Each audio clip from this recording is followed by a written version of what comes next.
Hi. Hi, I'm trying to get the good light. Oh, there we go. How are How are you? you? Good. She's from some island. I'm Shelly Ann. I'm from At Jamaica. the island. What island is Yes, yes. And one of the good things about living in Jamaica is that eating healthy is pretty easy to do because we have a very rich soil. So we grow pretty much all the food that we need here. But I have a personal pet peeve, and I hear you talk about it a lot in terms of the corporations. It's not an American problem. I look around and fast food is everywhere. People are eating fast food for lunch, fast food for breakfast, fast food for dinner. And it really concerns me it's a mess. because They even I, here, I, what the big thing they got here is AFC, ACK, JFC. What else? My fried chicken places. Geez, I drive by fried chicken places on the way to yoga every day. And the people are there. yes, They have their own natural food. They have healthy food that you have at home because they live in temples here. Beautiful people. Very religious people live here. And they live in their own family. And the food they make, so cheap to live here. I would recommend people move here because it's so cheap. And it's such beautiful people, religious people. But then they still are now surrounded by ACK, which is a knockoff of yep. and JFC. But they have KFC too. Yes, McDonald's. McDonald's, but not as much. Yeah. But the versions that you have are everywhere. So Oh, yeah, I think we probably have the KFC that sells the most chicken per capita in Jamaica, and like it's serious. Like there are lines, traffic line. You're driving past, and there's a whole lane of traffic heading towards the KFC drive-through. It's really crazy. I mean, I wonder if they sprinkle a little crack in the chicken or something. I don't know what's going on. But even like there is even a reputation that Jamaican KFC have. Like the people marvel about how delicious Jamaican KFC is. So it's really, really, really popular here. it's That is addictive. true. It's got all the poison in the world. And say something, Brother Gary. That's true. The one at Rockford or the one at I wanted to talk to you a little bit about my own story. I suffered with hi. Hello. yeah. Go ahead. Who's that? That's Brother Gary Muhammad. He's Jamaican. Oh, hi, fellow Jamaican. That All right, so I suffered with very, very painful periods for a long time.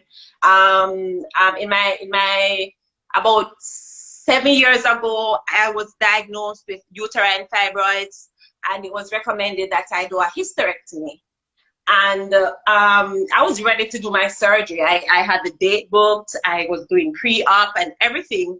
And I met this lady, the older lady, and I don't even know how the topic comes up. Women always start talking about periods for some reason. But anyway, she told me she was really adamant, and she insisted, she like, do not do that surgery. Anyhow, I went online and I literally entered into Google how to shrink your fibroids without surgery. And long story short, I did an experiment for 3 months to just change the way I eat, change my relationship with food. And after 3 months, first of all, the first thing I noticed is how much energy I had. Like my energy went through the roof. And then my periods went from 11-day, very painful, down to 5 days after 3 months. And like I'm down to 2-day periods now, completely symptom free. I'm not taking any pills. I stopped using my asthma pump. I lost almost 100 pounds. I'm in the best health of my life right now. And I really just wanted to say that, look, this thing is not it will work for you, but it won't work for me. It's just a fact that if you treat your body good, you're going to get the good results. And if you put poison in your body, you're going to feel the pain. Because I can tell you about some pain.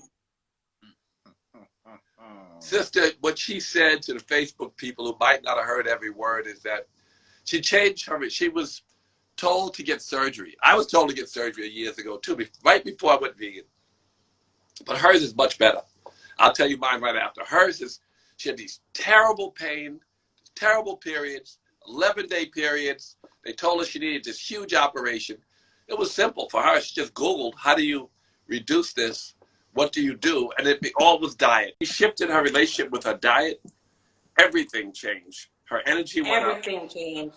Her period went down to 2 days. Her doesn't need any operation.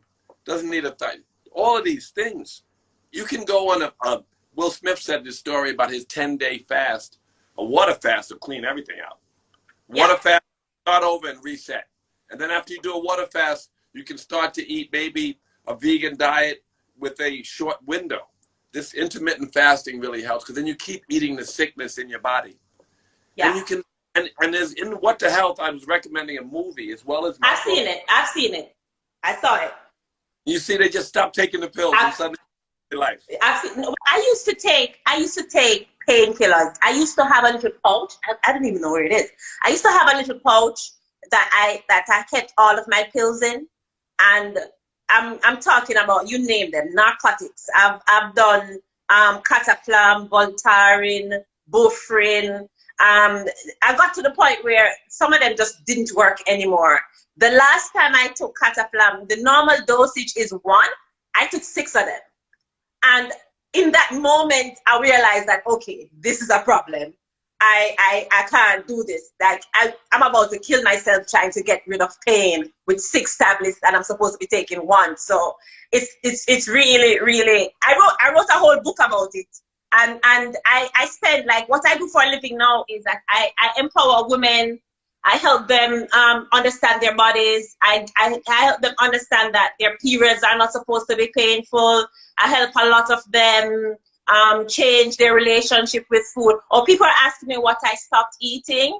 All right, so I cut out rice, flour, sugar, processed food, dairy, and meat. Right? So processed food, sugar, and meat. She cut it all out. And look at her. And she lost a shit ton of weight. Her energy is through the, so it takes a little work, but you know, I always say this about this difficult level of a restriction. Once you do it for a little while, that's why 21-day program that I'm going to start. That used to be me. That used to be you. Yeah. And where are you today? This is me now. Incredibly thin.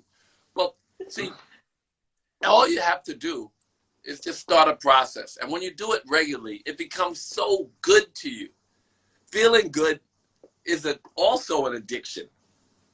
Eating bad food, that feeling good is an addiction. So hard. You don't have any, it's not just difficult restriction or you always got to run from some idea that you used to like.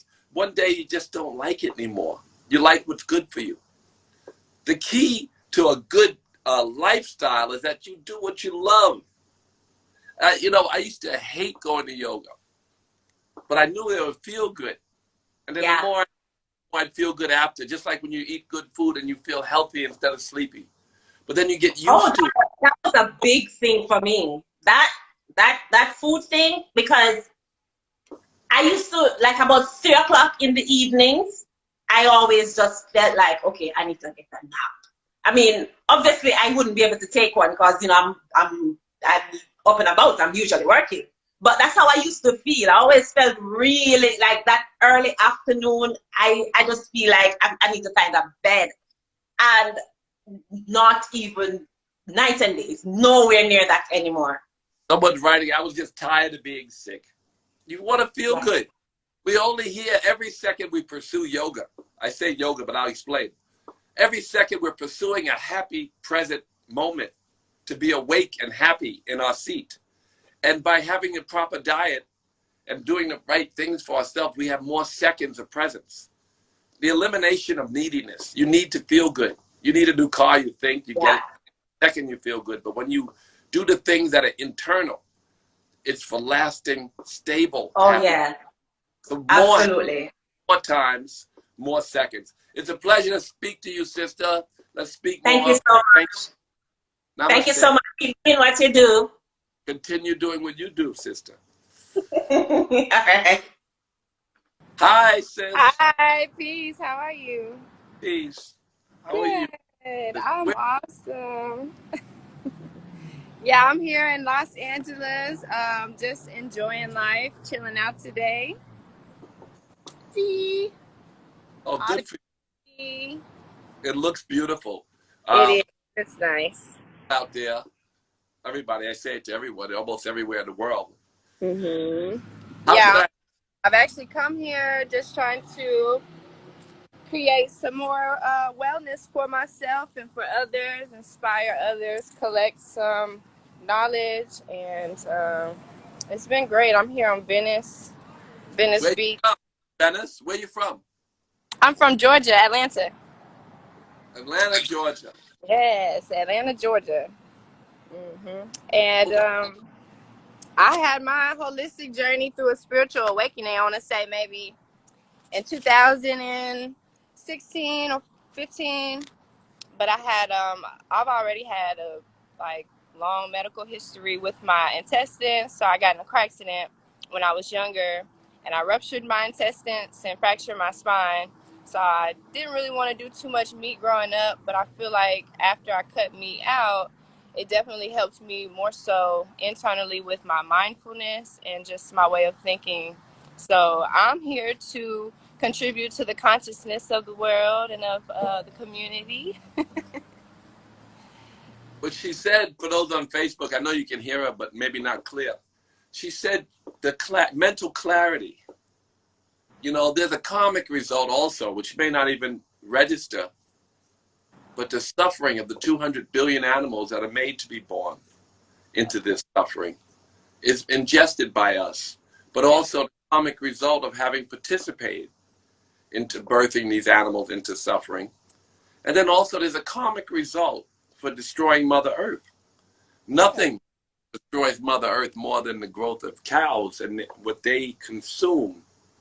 Nothing is worse than the fumes that they emit into the ozone. And nothing is worse than the carcinogens and the diabetes and the hypertension and the cancer and those cows cause. So this is a fact. And now it's all science. And so as we become more conscious, it's like people will block out anything. They'll block out what they're doing to the Jews if they're German. Everybody was forced to just turn their head. What was happening in Rwanda?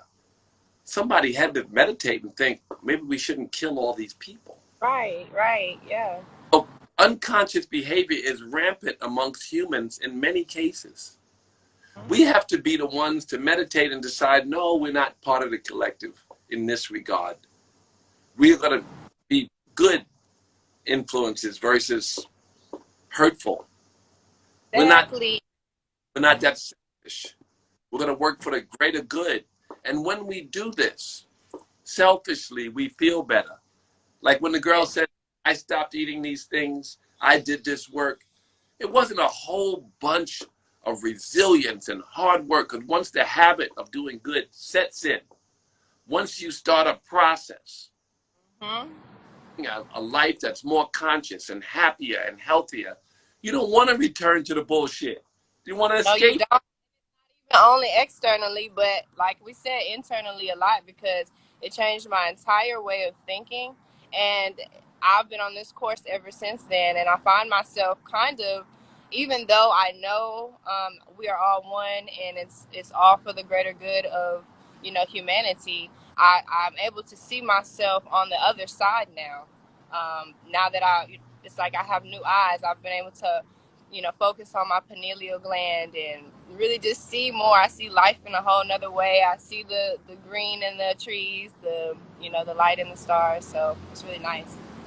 God bless you, sis. Thank you for coming on today and sharing that testimony, and continue on your journey. I will. And, all right. God bless you. Okay. Very quickly, maybe you want to join us. If you want another awesome video in our Black Excellence series, check out the video right there next to me. I think you'll enjoy it. Continue to believe, and I'll see you there.